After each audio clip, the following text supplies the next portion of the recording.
এটা সাংবিধানিক নিয়ম। আমাদের ত্রিপুরা রাজ্যে বিধানসভার আসন আছে 7খানা। এতদিন ত্রিপুরা মথা ছিল বিরোধী দলের এবং যার নেতৃত্ব করতেন অনিমেষবাবু। তো ত্রিপুরা মথা যখন ভারতীয় জনতা পার্টিকে সমর্থন করলো এলআই পার্টি হিসাবে, তো অটোমেটিকলি ত্রিপুরা মথা এবার চলে এলো শাসক দলে সাপোর্টার হিসাবে, এলআই পার্টি হিসাবে। তো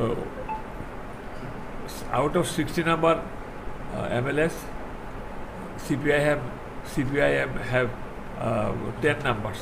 তো সাংবিধানিক নিয়ম নীতি অনুসারে সিপিআইএমই এখানে বিরোধী দলের নেতৃত্বের মর্যাদা পাবেন এবং সিপিআইএম পার্টির গাইডলাইন হিসাবে ওনাদের চিঠি বলে যে ওনারা জিতেনবাবুকে বিরোধী দলের নেতৃত্ব পদে বসাতে চান, সেই মোতাবেক আমি আজকে স্বীকৃতি দিয়ে দিলাম জিতেনবাবুকে বিরোধী দলের নেতা হিসেবে এখানে